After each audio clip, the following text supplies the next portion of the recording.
여러분 안녕하세요. 다시스로 가는 배에 대한 반정 세 번째 시간이 되겠습니다. 지난번 두 차례의 강의에서 다시스로 가는 배를 쓴 이 박영호 목사께서 거기에 대한 소제목으로 조사 심판에 대하여 조사한다라는 그러한 주제로 쓰여진 책에 대해서 전반적인 내용과 그리고 이 조사 심판을 부정하는 그 모든 견해의 출발점인 다니엘 8장 14절에 등장하는 성소가 정결하여 지리라고 하는 그 말씀에 있어서 성소가 무엇인가 가장 기본적인 질문에 대하여 우리 재림교회의 입장을 살펴보았습니다. 그 내용은 다니엘 8장에 등장하는 작은 뿔이 하나님의 성소를 공격해 들어가고 그 성소에서 작은 뿔의 이 활동의 주 목적이 매일 드리는 제사를 폐하고 멸망케 할 미운 물건을 세우는 것으로 집중되어 있어서 성소의 정결에 있어서 이 매일 드리는 제사를 폐하는 것이 무엇인가가 아주 중요한 관건이 되어 있음을 알 수가 있습니다.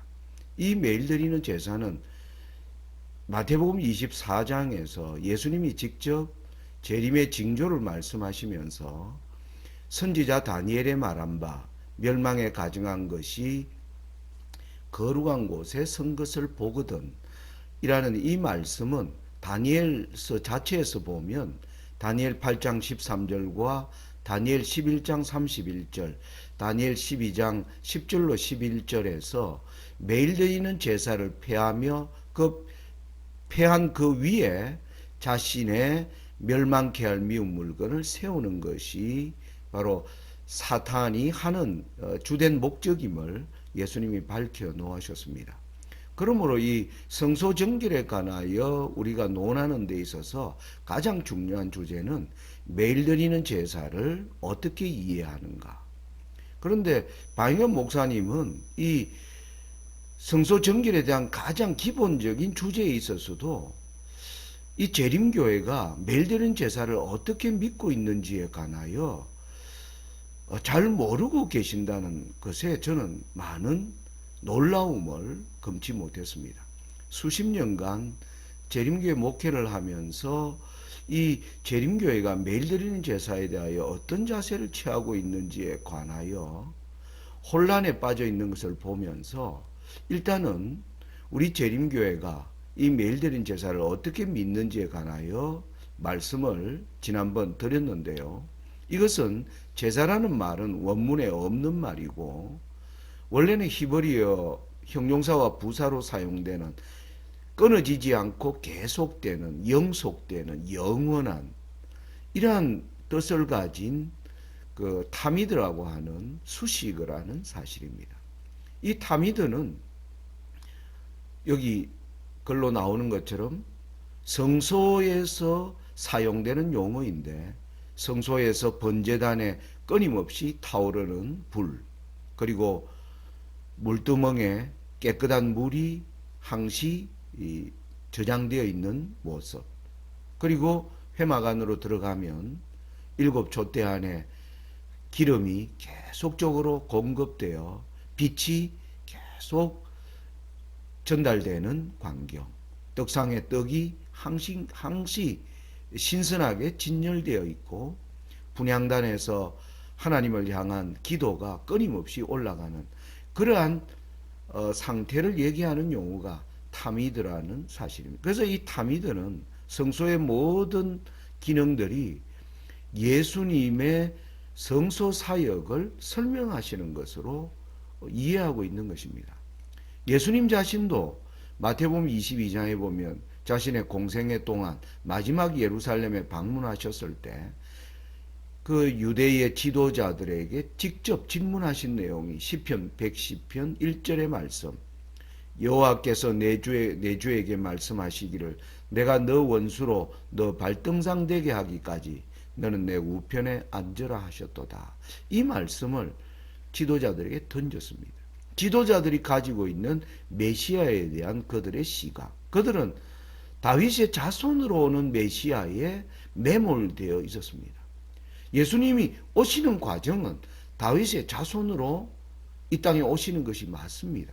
그러나 예수님이 이 땅에 오셔서 하시는 사역의 성질은 다윗의 자손으로서가 아니라 다윗의 주님으로서의 사역인데, 유대 백성들은 이 두 가지 사역, 다윗의 자손으로 오시는 분과 다윗의 메시아로 오시는 이 두 사역을 좌로나 우로나 치우치지 않고 그것을 잘 보아야 하는데, 한편만 치우쳐서 다윗의 자손으로 오는 메시아만 강조함으로 말미암아 그들이 예수님의 참된 사역을 구별하지 못한 것을 예수님이 지적하시는 장면을 보게 됩니다.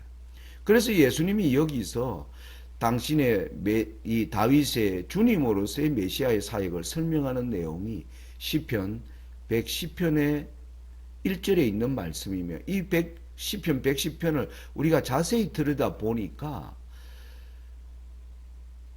하나님 보좌 우편에 앉으라라고 하는 하나님의 말씀은 곧 4절에 보니까 여호와는 맹세하고 변치 아니하시리라 이르시기를 너는 멜기세덱의 반차를 조차 영원한 제사장. 그래서 히브리어의 타미드가 말하는 계속되는 영속적인 끊어지지 않는 예수님의 영원한 제사장, 그것은 바로 멜기세덱의 반차를 쫓아서 이루어진 것임을 설명하는 것이다. 그래서 우리 재림교회는 매일 드리는 제사로 번역된 타미드라는 히브리어 자체는 멜기세덱의 반차를 좇은 예수님의 하늘 성소 봉사를 설명하고 있는 것입니다. 그런데 다시스로 가는 배가 주장하는 것은 이런 성소 봉사의 가장 기본이 되는 매일 드리는 제사에 대한 이해 자체가 하늘 성소가 아닌 인간 성소라는 왜곡된 개념에서 출발하고 있다는 사실입니다. 그러니까 이 다니엘 8장이 말하고 있는 성소는 매일 드리는 제사가 관건이고, 매일 드리는 제사로 설명된 것은 예수님이 하늘에서 봉사하시는 하늘 성소를 설명한 것이 분명한데, 이러한 재림교회의 입장에 대하여 잘못 이해하고 계시고, 또 본인은 거기에서 나아가서 하늘 성소는 예수님의 보혈로 말미암아 더 이상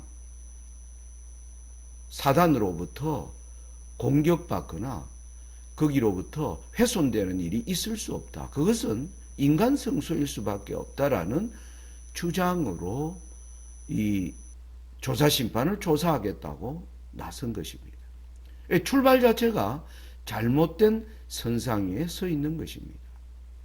저는 그래서 이 다시스로 가는 배에 대해서 주장하는 것에 대해 제가 좀 논증을 하려고 이렇게 생각하면서 가만히 지금 생각을 해보니까 이 잘못된 기초 위에 있는 것을 계속 논증하는 것은 의미가 없다는 생각이 들었습니다. 제가 여기 달러, 100달러 지폐의 화면을 올린 이유는 무엇이냐 하면은 한 10여 년 전에 미국의 100달러 지폐가 전 세계에서 위조 지폐가 다량으로 유포되는 때가 있었습니다. 여러분, 이 달러는 세계 기축통화이기 때문에 모든 외환시장에서 가장 중요한 화폐는 달러입니다. 그런데 이 달러가 외환시장에서 위조화폐가 대량으로 돌아다니니까 연방준비은행이 굉장한 긴장을 하게 되었습니다. 그때 연방준비은행이 세계 외환시장에서 달러를 취급하는 딜러들에게 달러의 원본과 지금 위조되는 가짜 지폐에 뭐가 다르다는 것을 이렇게 자세하게 설명을 해주면서 위조 지폐를 잘 찾아내라고 했는데, 이 위조 지폐를 잘 걸러내지 못하는 겁니다. 왜냐하면 계속되는 나오는 위조 지폐의 달러가 점점 더 정교하게 원본과 굉장히 점점 가깝게 나오는 기술의 발전으로 말미암아 이 연방준비은행의 이 담당자들이 굉장한 고민에 빠져 있었습니다. 그래서 그들이 이 달러를 취급하는 딜러들에게 달러의 원본과 위조 지폐의 문제점을 계속 설명하는 방식을 바꾸었습니다. 결국은 뭐냐면 원본이 어떤 것이랑 원본의 특징에 대하여 자세하게 설명해 주었습니다. 그랬더니 위조 지폐를 잘 구분해 내는 것입니다. 제가 이 말씀을 드리는 것은 방호 목사가 주장하는 이 조사 심판을 조사하는 이 출발 자체가 재림교에 대한 왜곡에서 출발하고 있기 때문에 그 뒤에 전개되는 모든 주장 자체가 왜곡된 기반 위에서 시작되고 있기 때문에 그걸 제가 일일이 논증하는 것은 의미가 없다. 오히려 하늘 성소가 말하는 참된 진리를 저와 여러분들이 더욱더 깊이 연구함으로 말미암아 거기에 얼마나 많은 허구들이 있는지를 찾아나가는 방법이 가장 최선의 방법이라고 생각을 하게 된 것입니다. 그래서 오늘 우리가 멜기세덱의 영원한 제사장직에서 이 성소가 가동되기 위해서는 피가 필요합니다. 그 피뿌림에 관해서 오늘 생각하고자 합니다. 여러분, 이 예수님께서 멜기세덱의 반차를 주천 영원한 제사장으로 설명하는 내용은 바로 아버지께서 아들에게 시편 110편에 하신 말씀이며 사도 바울에 의하여 히브리서에 이것에 관한 더욱 자세한 이제 말씀들을 기록하고 있습니다. 7장 15절로 17절에 보면 멜기세덱과 같은 별다른 한 제사장이 일어난 것을 보니 더욱 분명하도다. 그는 육체에 상관된 계명의 법을 쫓지 아니하고 오직 무궁한 생명의 능력을 쫓아 된 것이니 증거하기를 너가 영원히 멜기세덱의 반차를 쫓는 제사장이라 하였도다. 여러분, 이 원래 하나님께서 하늘 성소를 보여주기 위하여 모세와 아론에게 지상 성소를 세우게 하시고 아론을 이 성소에서 일하는 제사장으로, 그래서 아론의 자손들이 제사장직을 수행하게 되었습니다. 그래서 지상 성소는 아론의 반차를 따르는 성소였습니다. 이 아론의 반차를 따르는 이 지상 성소는, 여러분, 제가 여기 위에 이 지상 성소는 히브리어가 얘기하는 타미드, 매일 드리는 제사로 기록되어 있는 이 타미드를 충족하는데 부족한 성소였습니다. 타미드는 완전하고도 영원하고 끊어지지 않는 계속적인 것이라고 말씀드렸는데, 첫째 이 아론의 반차를 따른 지상 성소는 여러분 레위 지파들이 담당하게 됩니다. 이 레위 지파는 연약한 우리와 똑같은 인간 제사장입니다. 그들도 하나님 앞에 무력한 죄인입니다. 그래서 연약한 인간 제사장이 꾸리는 성소인 것입니다. 그리고 이 성소는 또 24반차로 이루어져 있습니다.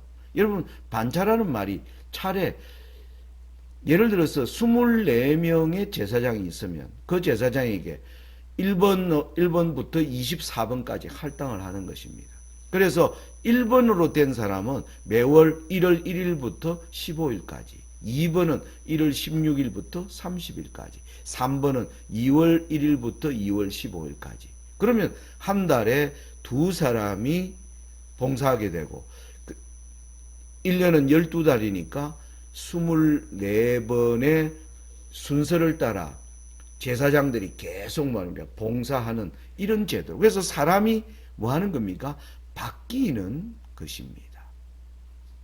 그리고 이 제사장직은 끊어집니다. 왜? 제사장이 죽게 되면 다른 제사장이 그 바톤을 이어받습니다. 그래서 이 레위 지파로 구성되어 있는 이 아론의 반차의 인간으로 이루어진 이 반차는 굉장한 뭡니까? 연약성을 보여주고 있습니다. 이 연약성의 또 더 치명적인 연약성은 뭐냐면 제사장직이 자주 타락한 제사장들이 이 자리를 차지한 경우도 있었습니다. 여러분, 우리는 아론의 두 아들이 하나님의 거룩한 불을 성전에 가지고 들어가지 않음으로 말미암아 죽은 내용, 그리고 엘리의 시대에 그 아들들이 정말 하나님 앞에 불경한 짓들을 하는, 그래서 제사장직이 타락한 제사장들이 오히려 이 제사장직을 수행하는, 그래서 이것은 굉장한 험이 많은 제도라는 것이 이 시대를 걸쳐서 계속 이어져 내린 겁니다. 그리고 가장 결정적인 험은 여기에 드려지는 희생 제물이, 타미드가 원하는 것은 깨끗하고 보배로운 하나님의 기뻐하시는 보혈을 원했는데 여기에 드려진 것은 뭐였습니까? 짐승의 피였습니다. 그래서 이 아론의 반차를 따른 지상성소는 이러한 허점들을 굉장히 많이 가지고 있었기 때문에 하나님께서는 이 성소의 원형인 하늘 성소는 별도의 반차를 필요로 했다는 겁니다. 왜? 예수님은 레위 지파의 사람이 아니었습니다. 레위는 바로 아론의 후손들이 레위의 자손들인데, 예수님은 여러분도 아시는 것처럼 유다 지파에서 탄생하셨기 때문에, 그래서 하나님께서 별도의 뭡니까? 반차를 마련하셨다. 그것이 히브리서 7장이 말하고 있는 것입니다. 그래서 이 멜기세덱과 같은 별다른 한 제사장을 세우시고 그에게 너는 영원한 제사장, 그래서 타미드가 원하는 그 제사장직은 하늘 성소에서 봉사하시는 예수님을 설명하고 있는 것입니다. 이어지는 8장 1절과 2절이 그것을 잘 보충해 줍니다. 이렇게 나옵니다. 이제 하는 말의 중요한 것은 이러한 대제사장이 우리에게 있는 것이라. 그가 하늘에서 위엄의 보호자 우편에 앉으셨으니 성소와 참장막에 부리는 자라. 이 장막은 주께서 베푸신 것이요 사람이 한 것이 아니니라. 여러분, 무슨 말인지 이해되시죠? 정말 성소가 원하고 원하는 참된 히브리어 타미드를 완전히 충족하는 한 제사장이 등장했는데, 바로 그분은 하나님 보호자 우편에 앉으신 분이시요, 바로 이분이 참장막에 부리시는 자로, 이 참장막은 하나님이 세우신 것이지 인간이 세운 것이 아니라. 그러면서 이 멜기세덱의 반차를 좇은 이 제사장에게서 히브리 8장 6절은 이제 그가 더 아름다운 직분을 얻으셨으니 이는 더 좋은 약속으로 세우신 더 좋은 언약의 중보시라. 여러분, 더 아름다운 직분, 예수님의 직분은 레위의 반차와 볼 때 비교할 수 없는 아름다운 직분입니다. 그리고 여기에서 주어지는 더 좋은 약속이 뭔가, 그리고 더 좋은 언약의 중보가 뭔가, 그걸 이제 우리가 좀 설명을 드리면, 여러분 지상성소를 들여다보시면 지상성소의 뜰은 모든 이스라엘 백성들에게 개방되어 있었습니다. 이스라엘 백성들이 하나님께 나아올 때 성소 뜰로 들어가면 그들 앞에 펼쳐져 있는 성소 뜰에서 이루어지는 모든 사역을 지켜볼 수 있었고 참여할 수, 희생제물을 가지고 참여할 수 있었습니다. 그러나 거기에 회막으로 되어 있는 성소, 바로 성소는 휘장으로 가려져 있었습니다. 여러분, 왜 가려져 있었을까요?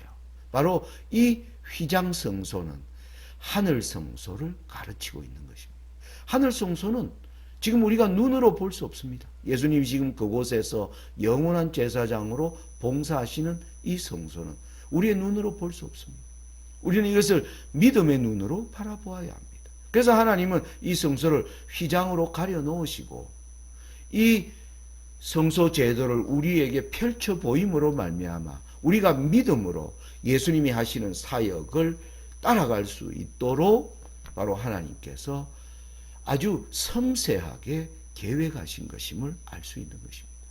이 안을 들여다보면 바로 이와 같은 장면으로 성소 안에는 등잔과 떡상이 있고, 그리고 지성소 앞을 가리는 휘장, 지성소의 휘장은 가려져 있습니다. 여기에 그림은 이것을 다 보여주기 위하여 휘장을 펼친 상태로 보여드렸지만 지상성소는 가려져 있었습니다. 그 가려진 휘장 앞에 분향단이 있었고, 그 휘장 뒤편에는 하나님의 거룩한 임재를 상징하는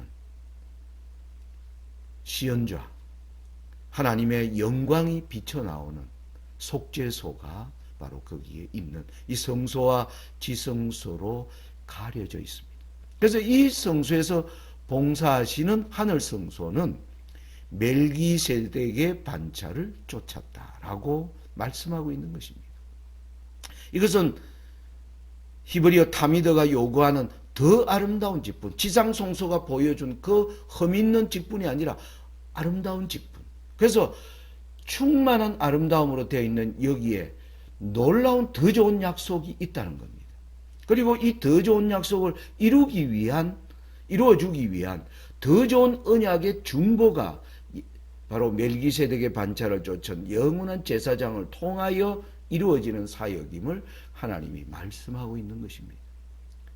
히브리 기자는 더 좋은 약속이 무엇인지를 히브리 8장의 10절에 이렇게 기록합니다.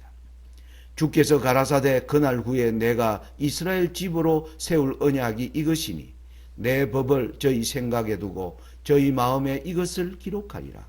나는 저희에게 하나님이 되고 저희는 내게 백성이 되리라.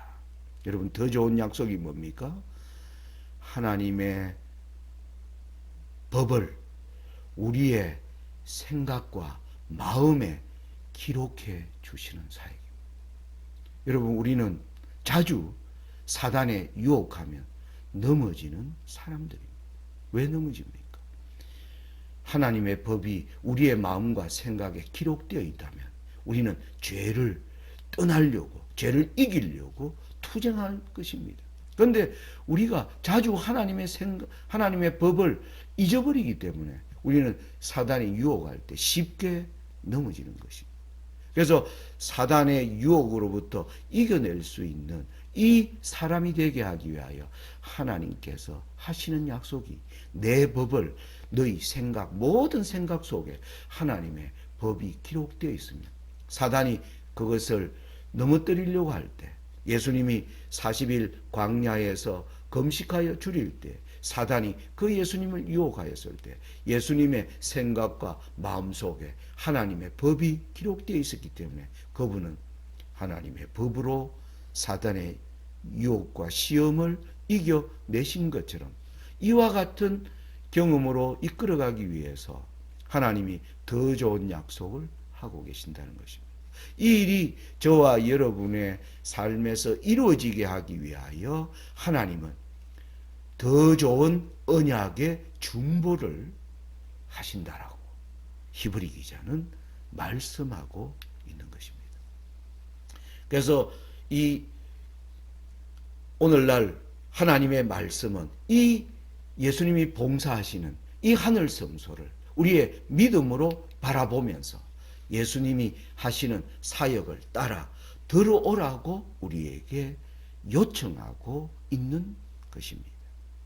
여러분, 그러므로 이제 이 성소로 들어가기 위해서는 성소에는 피를 처리해야 성소에, 회막 성소에 들어갈 수 있습니다.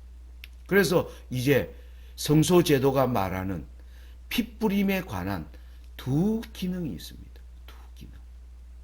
하나는 매일의 봉사에서의 핏뿌림입니다. 매일매일 제사장이 봉사할 때에 그들이 예물의 피를 어떻게 처리하는가. 그리고 또 하나는 연례적 봉사, 1년에 한 차례 있는 이 봉사에서의 핏뿌림.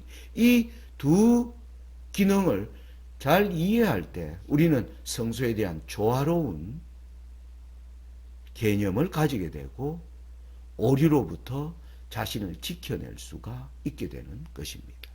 여러분 성수 안을 들여다보시면 매일의 봉사에서 이 회막 안으로 매일의 봉사에서 피를 가지고 들어갈 때는 바로 하나님의 속죄소 앞을 가리는 휘장 앞에 피를 뿌리고, 그리고 제가 여기 동그라미 친 분향단 위에 피를 발랐습니다. 분향단 위에 피를 뿌리고 피를 발랐습니다. 그리고 연례적 봉사에는 어느 때에 이제 지성소로 들어가는데 먼저 바로 매일의 봉사에서 이 피뿌림이 어떻게 이루어지는가를 우리가 성경을 통해서 살펴보겠습니다. 여러분 이 기록은 레위기 4장을 여러분들이 펴시면 됩니다. 레위기 4장은 전체가 사람이 죄를 지었을 경우에 사람은 제사장이 있고, 그리고 또 지도자에 해당하는 족장, 그리고 일반 평민들, 그리고 어떤 때는 회중 단체가 죄를 지었을 경우에, 그리고 사람이 어린 양으로 가지고 와서 속죄 제물을 드릴 경우, 여기에 대한 모든 규례들이 레위기 4장에 기록되어 나옵니다. 그래서 레위기 4장 3절로 7절에 보면 기름 부음을 받은 제사장이 범죄했을 경우에 어떻게 하라. 13절부터 18절은 온 이스라엘 회중이 범죄했을 경우에 어떻게 하라. 레위기 4장 22절로 25절에 보면 족장이 범죄했을 경우, 27절로 30절은 평민의 하나가 이제 평민이 범죄했을 경우, 그리고 32절부터는 어린 양으로 속죄제를 드릴 경우, 여기에 보시면 공통된 내용이 나옵니다. 기름 부음 받은 제사장이 드릴 경우에 여러분 거기 제가 진한 글씨로 쓴 그 앞에 보면 수송아지로 속죄제를 드리고, 수송아지를 회막문 여호와 앞으로 끌어다가 수송아지의 머리에 안수하고, 자 예물을 뭘 가져오라? 수송아지를 가져와라. 가져오면 그 수송아지의 머리에 안수하라. 그리고 나서 이 제물을 죽이라. 죽이고 나면 제사장은 손가락에 그 피를 찍어 제사장이 피를 처리하는 것으로 되어 있습니다. 자, 4장 13절로 18절을 보시면 이스라엘 회중이 범죄했을 경우에도 여기 보면 그 범한 죄를 깨달으면 회중은 수송아지를 속죄제로 드립니다. 그것을 회막 앞으로 끌어다가 회중의 장로들이 여호와 앞에서 그 수송아지 머리에 안수하고 그것을 여호와 앞에서 죽입니다. 잡을 것이요. 자, 예물을 가져오고 머리에 안수하고 그리고 나면 제사장이 피를 처리하는 겁니다. 그 제사장이 회막에 들어가서 손가락으로 그 피를 찍어, 여러분 피를 처리하는 것이 바로 매일의 봉사에서 희생제물이 바쳐진 후에 가장 중요한 사역임을 우리가 여기서 볼 수가 있는 것입니다. 레위기 4장 22절과 25절에 족장 중 하나가 범죄했을 경우에도 여기 여러분 보면 그 범한 죄에 깨우침을 받거든 그는 험없는 수염소를 예물로 가져다가 그 수염소의 머리에 안수하고 여호와 번제 희생을 잡는 곳에서 잡을지니 죽이는 겁니다. 그리고 나면 제사장은 그 속죄 희생의 피를 처리하는 것입니다. 여러분 27절로 30절에 보시면 평범한 사람이 죄를 범했을 경우에 이렇게 나옵니다.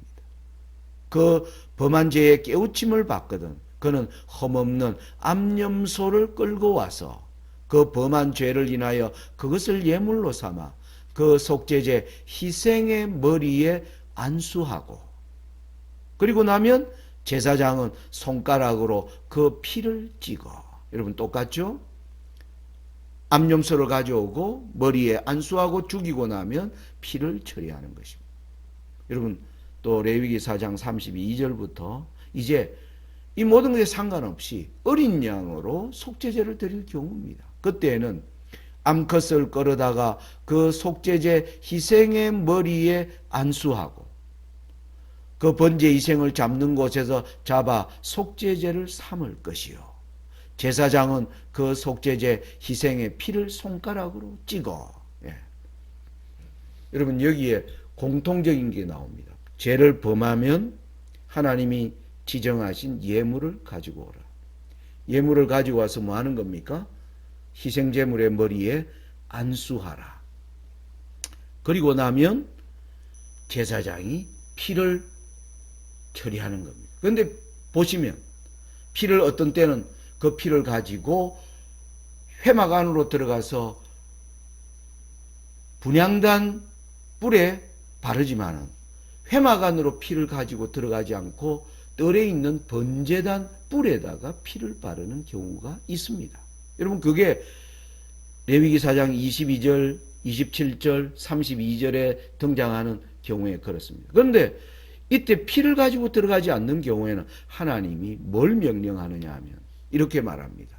레위기 10장 17절로 18절에 이 속죄제 희생은 지극히 거룩하거늘 너희가 어찌하여 거룩한 곳에서 먹지 아니하였느뇨.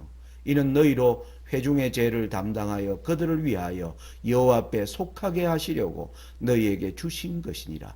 그 피를 성소에 들여오지 아니하였으니 그 제육은 너희가 나의 명한 대로 거룩한 곳에서 먹었어야 할 것이니라. 여러분 피를 가지고 들어오지 않은 경우에는 그 희생 예물의 고기를 먹고 들어가는 겁니다. 그러니까 여러분 제사장은 우리의 죄를 어떤 식으로든 담당하는 겁니다.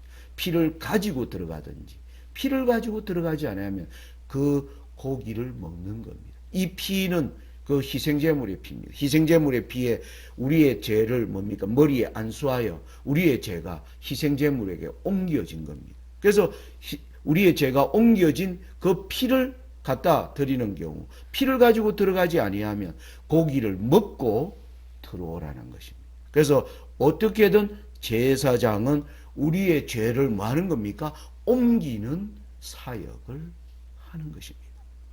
여러분 이걸 엘렌 G 화이트이 아주 영감적인 필치로 설명하고 있습니다. 대쟁투 418페이지에 죄를 뉘우치는 죄인은 날마다 그의 제물을 성막의 문으로 가지고 와서 희생제물의 머리 위에 자기의 손을 얹고 그의 죄를 고백함으로써 그 죄는 상징적으로 자기 자신에게서 흠없는 희생제물에게로 옮겨졌다.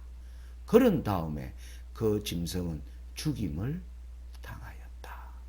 여러분 우리가 죽어야 할 이 죽음을 희생제물이 대신 죽고 우리는 뭐 하는 겁니까? 용서 받으면서 살 수 있는 길을 하나님이 만들어 나가신 성소를 통하여 어떤 길을 열어 가셨는가를 우리가 여기서 알 수 있는 것입니다. 여러분 다윗이 이러한 경험을 시편 32편에 잘 노래하고 있습니다. 허물의 사함을 얻고 그 죄의 가리움을 받은 자는 복이 있도다. 여러분 우리의 허물의 용서함을 얻고 그 죄를 뭡니까? 가리움을 받는 자는 복이 있도다. 마음에 간사가 없고 여호와께 정죄를 당치 않는 자는 복이 있도다. 어떻게 할 수 있는가? 내가 토설치 아니할 때에 종일 신음함으로 내가 내 뼈가 쇠하였도다. 주의 손이 주야로 나를 누르시오니 내 진액이 화하여 여름 가물에 마름같이 되었나이다. 여러분 우리가 심각한 죄를 지었을 경우에 우리는 하나님 앞에 큰 죄책감을 가지고 살게 됩니다.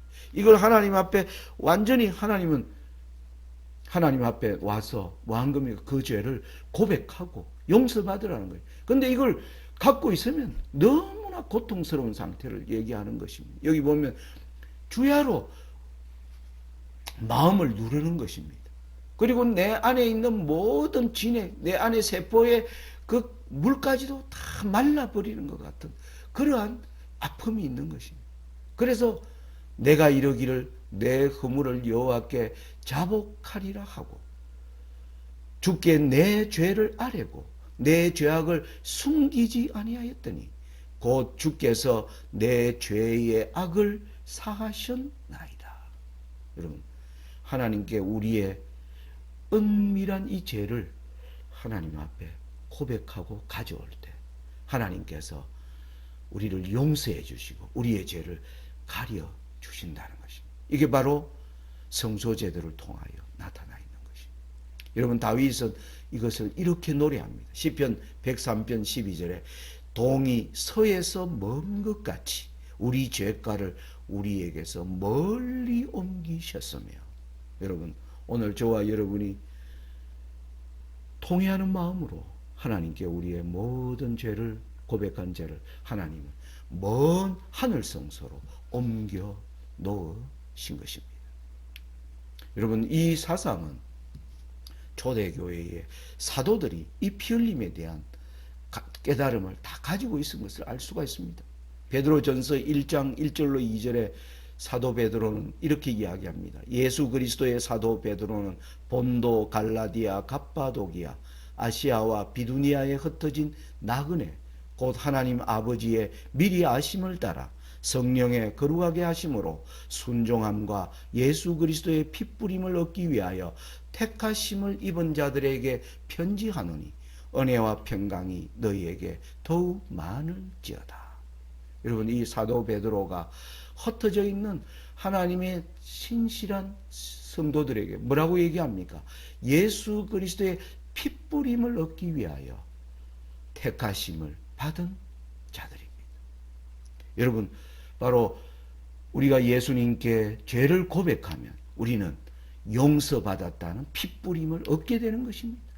그런데 또 한 번의 핏부림이 있습니다. 그게 바로 연례적 봉사. 아까 핏부림에 두 성질이 있다고 그랬죠. 매일의 봉사에서 우리는 핏부림을 받았습니다. 여기 제가 이렇게 질문했습니다.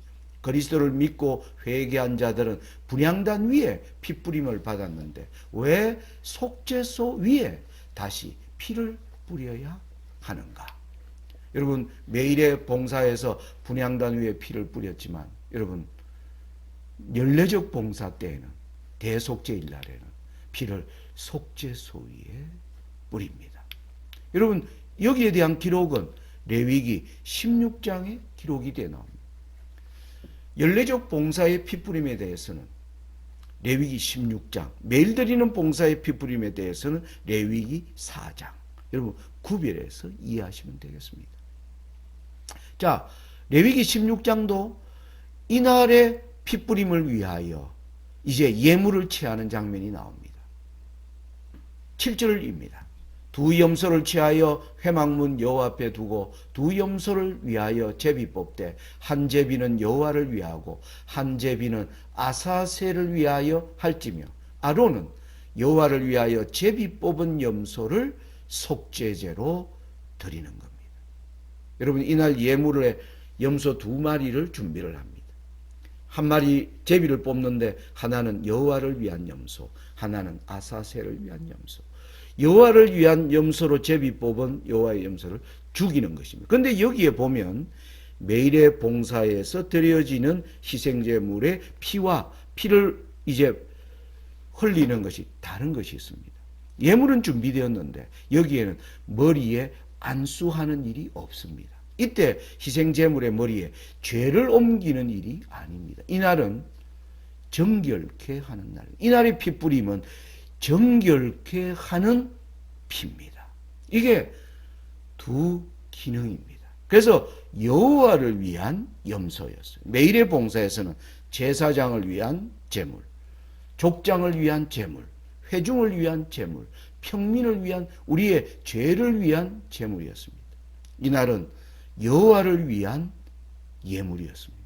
이날은 이때는 예물의 머리에 안수하지 않고 피를 뿌려요. 자, 그 염소를 이제 잡아서 하는 내용이 15절에 나옵니다.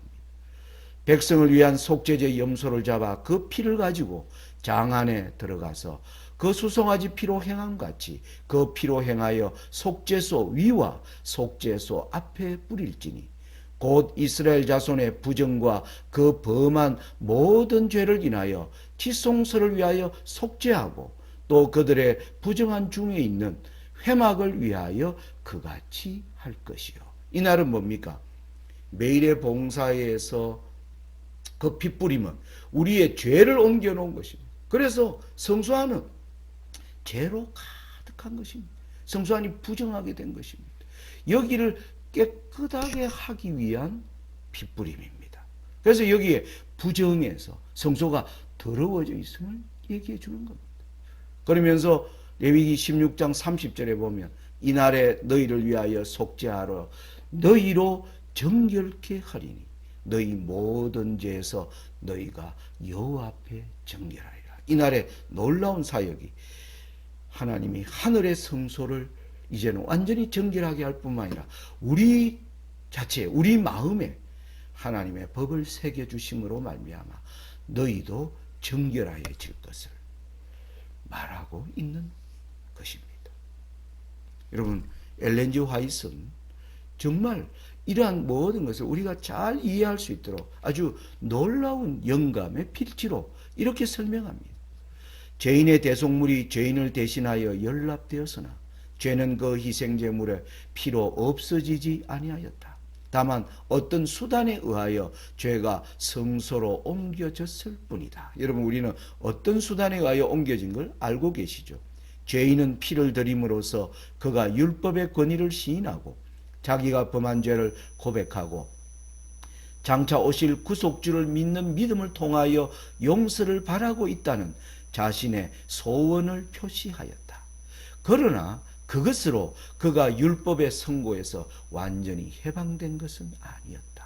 여러분, 분향단의 피뿌림은 우리의 죄를 용서한 거지, 율법이 우리를 완전히 뭡니까? 의인이라고 율법 앞에서 율법은 우리를 용서받은 사람으로 인정하지 우리를 율법이 요구하는 의인으로는 인정받지 못하였다는 것을 설명하는 것이라는 겁니다. 그래서 대속죄일의 대제사장은 회중에게서 받은 제물을 취하여 그 제물의 피를 가지고 지성소에 들어가 바로 율법을 넣어둔 법궤의 뚜껑에 해당하는 속죄소 위에 그 피를 뿌려 율법의 요구를 충족시켰다. 무슨 말인지 여러분 아시겠습니까? 매일의 봉사는 용서를 받도록 했지 율법의 요구는 충족되어 있지 않은 것입니다. 그런데 이날은 율법의 요구를 충족하기 위해서 피를 뿌린다는 것입니다. 여러분, 그러면 제가 아까 던진 질문에 대하여 이제 대답할 수 있겠죠.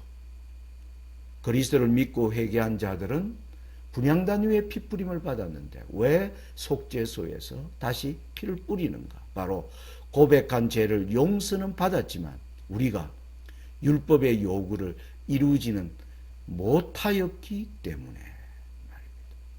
여러분, 그런데 우리 방효 목사가 다짓으로 가는 배에서 주장하는 것은 이 피뿌림을 부정하는 것입니다. 여러분, 아까 타미드 자체에 대한 왜곡된 이해에서 출발하니까 피뿌림도 왜곡된 이해에 있을 수밖에 없는 것입니다. 여러분, 그는 하늘 성소가 결코 부정하게 될 수 없다라고 주장합니다. 그것을 뭐로 근거를 삼느냐 하면은 예수님이 부활하셔서 죄를 완전히 이겼기 때문에 더 이상 하늘 성소가 사단으로 말미암아 회파되거나 짓밟히거나 하는 일은 있을 수 없다. 그러니 이거는 인간 성소라고 주장하는, 그러면서 그는 예수님의 부활을 아주 높입니다. 여러분, 이 논리는 잘못된 논리입니다. 여러분, 우리가 개신교인들에게 안식일과 일요일의 문제를 얘기할 때 안식일에 성경에 기록되어 있는 수많은 것들을 보여줘도 그들이 일요일을 고집하는 사람들이 끝까지 주장하는 한 가지 내용이 있습니다. 그게 뭡니까? 예수님이 일요일에 뭐 했다는 겁니까? 부활하셨다는 겁니다. 부활의 날을 기념해, 성경에 부활의 날을 기념하라는 말이 없음에도 불구하고 그들은 부활은 굉장히 의미 있는 사건이죠. 여러분, 부활이 없으면 우리의 믿음이 헛것인 것은 사실입니다. 그래서 부활은 아주 중요합니다. 그러나 필요 이상으로 그것을 과장하면 안 되는 겁니다. 그들은 부활을 주장하면서 부활을 높이면서 부활 이후에 있을 예수님의 사역에 대해서는 보지 않는 것입니다. 그러니까 예수님의 부활 이후에 예수님이 성천하셨습니다. 성천하셔서 하시는 사역을 집중하는 것이 목적인데 그들은 부활을 강조하고 그 이후는 보지 않는 것입니다. 왜 그럴까요? 보기 싫은 것이죠. 왜? 그것은 좀 이따 보면 여러분들이 알 수 있습니다. 그러면서 그들은 예수님의 부활로 말미암아 성소는 부정하게 될 수 없다. 이러한 논리로 전개해 나가는 것입니다. 왜곡된 출발에서 시작한 것이 그 과정에서도 어떻게 왜곡되어 있는지를 우리가 알 수 있는 것입니다. 여러분, 레위기 16장 19절에 이스라엘 자손의 부정에서 제단을 성결하게 할 것이요. 그러면 저는 이런 질문을 우리가 던져볼 수 있죠. 자, 이 레위기 16장이 주어졌을 당시에는 지상성소였습니다. 여러분, 지상성소에는 이스라엘 자손은 회막 안으로 들어갈 수 없었습니다. 그렇죠? 성소 뜰까지만. 그러면 이때 성소가 어떻게 더러워지느냐 이 말입니다. 그들이 들어가지도 못했는데, 여러분 보면 이스라엘 자손이 성소에 들어가는 것조차 허용되지 않았던 때에 성소가 어떻게 이스라엘 자손에 의해 더럽혀질 수 있는가? 여러분, 들어가지 못했으면 더럽혀지지 않죠. 그런데 더럽혀졌다는 것은 바로 무엇을 얘기하는 것입니까? 제사장이 들어가서 여기에 우리의 피를, 우리의 죄를 옮겨 놓으신 것이죠. 자, 그러니까 우리는 이 성경절에 대하여 레위기 16장 16절은 계속 부정함을 강조합니다. 이스라엘 자손의 부정과 그들이 범한 모든 죄로 말미암아 지성소를 위하여 속죄하고 또 그들의 부정한 중에 있는 회막을 위하여 그같이 할 것이요. 여러분, 이건 무슨 뜻입니까? 속죄일 동안 성소가 이스라엘 백성 등의 모든 죄로부터 정결하게 되었다는 사실을 통해 이스라엘 백성들의 죄가 제사장을 통해 성소로 옮겨졌다는 것을 알 수 있는 것입니다. 그러므로 우리는 하늘의 영원한 제사장, 히브리어 타미드가 말하는 그 영원한 제사장에 의하여 우리의 죄는 하늘 성소로 뭐한 겁니까? 옮겨진 것입니다. 그러므로 하늘 성소가 정결하여 지는 때를 바라보는 것은 아주 성서적인 것입니다. 여러분, 엘렌 G. 화이트는 이 하늘에 있는 성소를 이렇게 얘기합니다. 하늘에 있는 성소는 사람을 위해 행하는 그리스도의 사업의 바로 중심이 된다. 그것은 세상에 사는 모든 영혼과 관계가 있다. 그것은 구속의 계획을 밝히 보여주고 시대의 제일 마지막까지 우리를 데리고 가서 의와 죄 사이의 투쟁에서 최후의 승리를 보여준다. 모든 사람이 이 문제를 충분히 연구하여 그들 속에 있는 소망의 이유를 묻는 자들에게 능히 대답할 수 있도록 하는 것이 가장 중요하다. 여러분, 하나님은 우리 SDA 교회에 이 기별을 맡기셨습니다. 이 기별을 깨닫게 하기 위하여 윌리엄 밀러는 2300주야의 계산을 정확히 했습니다. 그 의미는 깨닫지 못해요. 왜 그랬을까요? 과거 1260년 동안 교황권이 진리를 완전히 짓밟았기 때문에 성소에 대한 진리가 전혀 깨달음이 없는 가운데 이 기한에 대한 해석을 했고, 그리고 여기에 대한 여러 하늘에 친히 당신의 충실한 정의를 하늘로 불러 올리셔서 그녀에게 보여주셔서 이와 같은 놀라운 증거를 하게 하신 것입니다. 그래서 우리는 윌리엄 밀러와 엘렌 G. 화이트가 뗄래야 뗄 수 없는 그러한 관계에 있음을 우리가 알 수가 있습니다.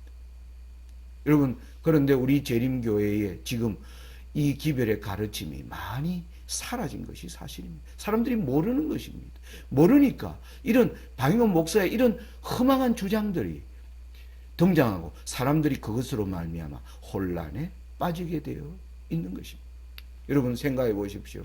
이사야 30장 20절로 21절에는 주께서 너희에게 환난의 떡과 고생의 물을 주시나 내 서성은 다시 숨기지 아니하시리니 내 눈이 너 서성을 볼 것이며 너희가 우편으로 치우치든지 좌편으로 치우치든지 너 뒤에서 말소리가 너 귀에 들려 이르기를 이것이 정론이 너희는 이리로 행하라 할 것이며.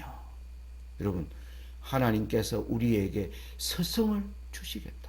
좌로나 우로나 치우치지 말라는 것입니다. 여러분, 유대 백성들이 메시아에 대한 다윗의 자손으로 오는 메시아와 다윗의 주님으로 오는 메시아, 이 두 사상을 가지고 잘 걸어가요. 그런데 그들은 한편으로 치우쳐 버렸습니다. 그래서 멸망한 것입니다.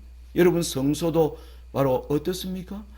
예수님이 십자가에서 이루어진 성소, 성소의 의미, 속죄제 예물로서 피를 흘리는 그 예수님, 그리고 그 피를 가지고 이제 피를 뿌리는 예수님, 이 두 사역을 다 이해해야 하는 것입니다. 그런데 오늘날 개신교회는 여전히 한편으로 치우쳐 있습니다. 십자가에서 모든 것이 끝났다. 십자가 이후를 전혀 뭐 하는 겁니까? 보지 못하는 것입니다.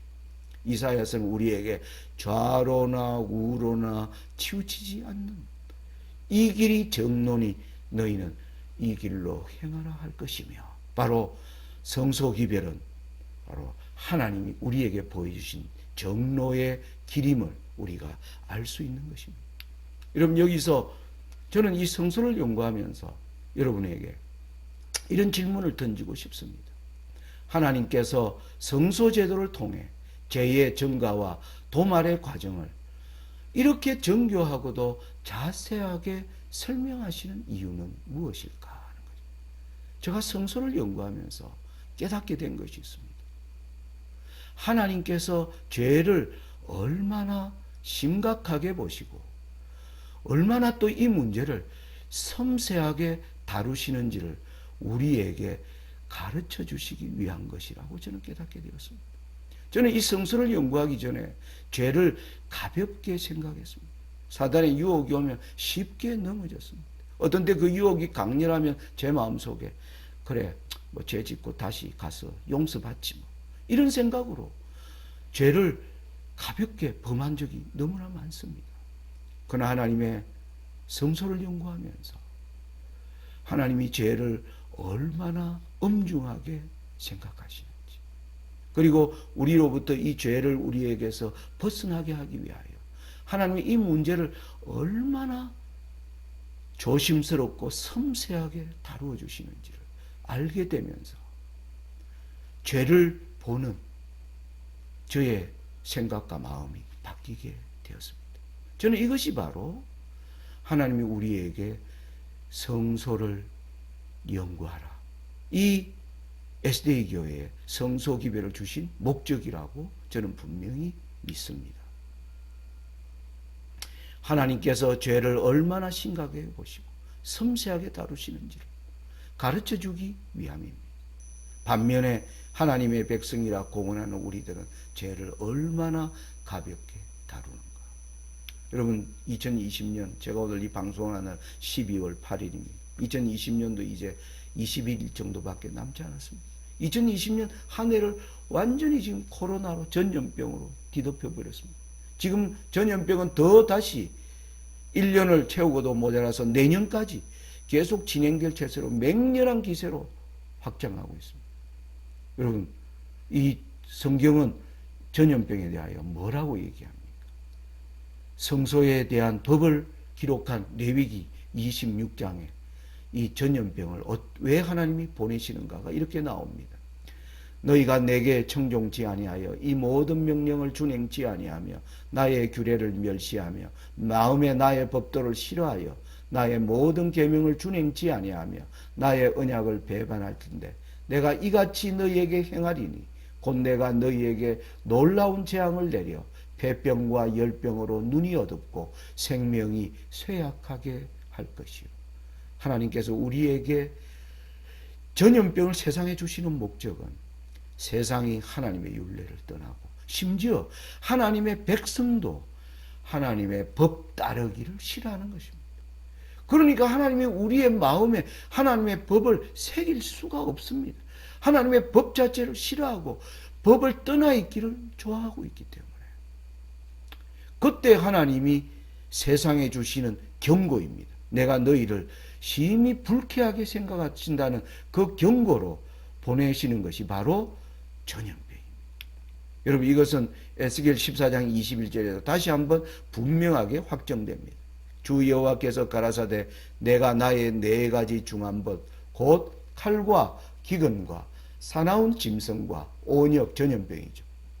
예루살렘에 함께 내려 사람과 짐승을 그 중에서 끊으리니.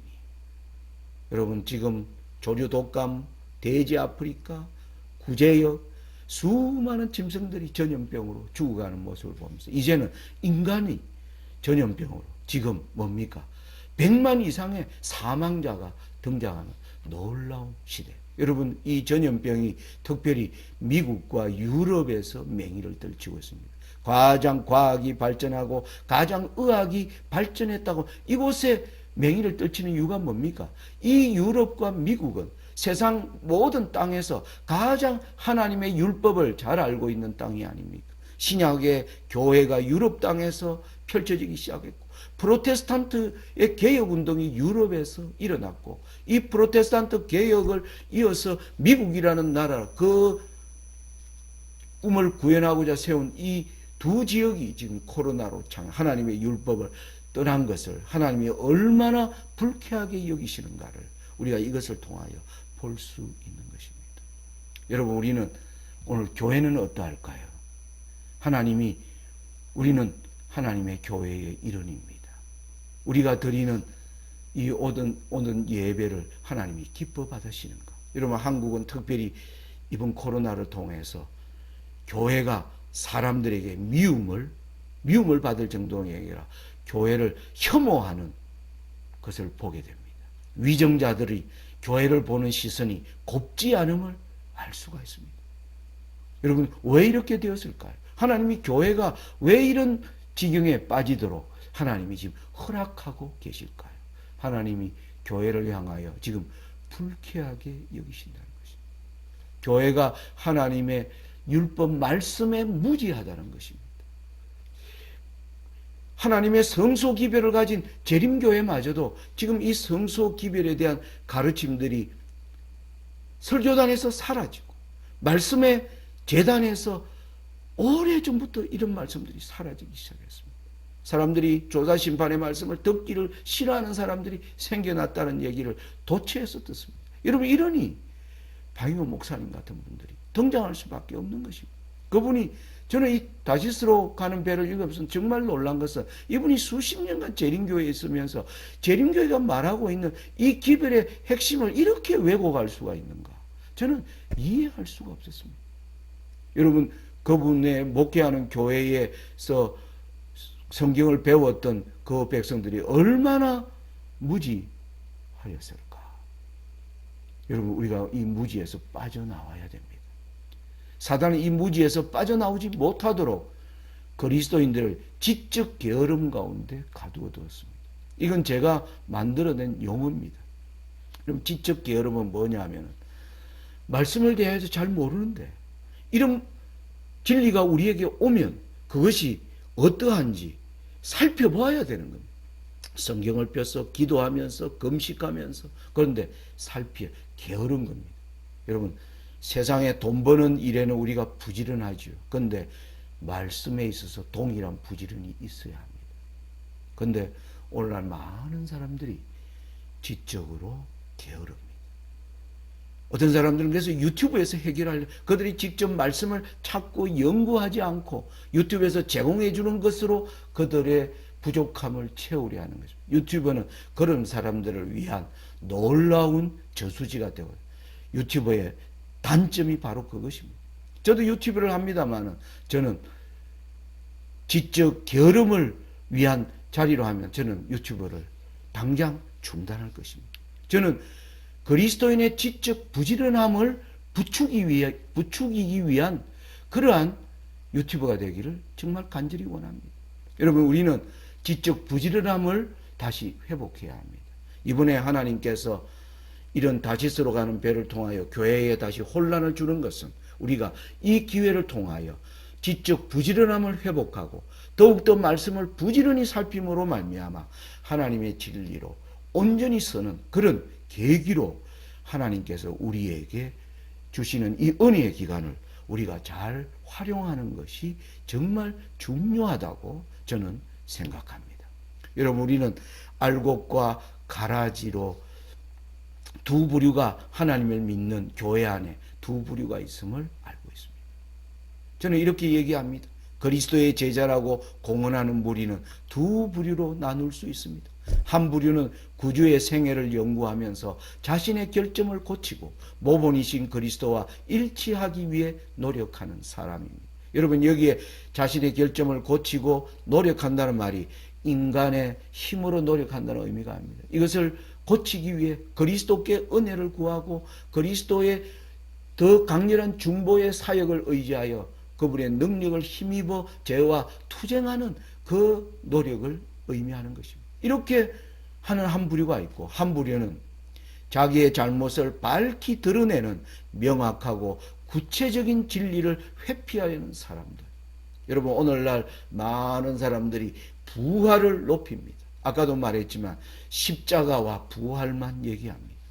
그들은 부활 이후에 성천하신 이후에 예수님이 하시는 사역을 들여다 보려고 하지 않습니다. 뭐만 노래하면서요?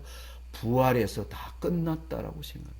그들은 예수님의 그 놀라운 약속, 더 아름다운 직분, 더 언약의 중보가 무엇인지를 알지 못한 채 멸망으로 들어가게 될 것입니다. 여러분, 재림교회는 이러한 지경에 빠지도록 부르신 백성이 아닙니다. 저는 오늘 이 말씀을 마치면서 히브리 6장에 멜기세덱의 반차가 얼마나 중요한가 이렇게 말합니다. 우리가 이 소망이 있는 것은 영혼의 닷 같아서 튼튼하고 견고하여 휘장 안에 들어가나니 거리로 앞서가신 예수께서 멜기세덱의 반차를 쫓아 영원히 대사장이 되어 우리를 위하여 들어가셨느니라. 여러분, 지금 흔들리는 이 세상, 마치 풍랑이는 거대한 폭풍 속에 흔들리는 한 척의 배와 같이 우리는 지금 자초할 위기에 있습니다. 이때 튼튼하고 견고한 닻이 필요합니다. 오늘날 이 시대에 흔들리지 않는 닻은 여기 뭐라고 얘기했습니까? 멜기세덱의 반차를 쫓아 휘장 안으로 들어가신 그 예수님을 따라 들어가는 것이 바로 현대판 노아 방주임을 우리가 알 수가 있는 것입니다. 저는 부족한 사람입니다. 저의 이 부족한 연구를 통하여 여러분들이 다시, 저와 여러분들이 자극을 받아 다시 성서를 연구하면서 우리의 죽어있던 우리의 심령들이 다시 깨어나 하나님의 거룩한 말씀으로 다시 절거히 헌신하는 그 백성들로 하나님이 우리를 인도해 주시기를 주의 이름으로 축원합니다. 감사합니다.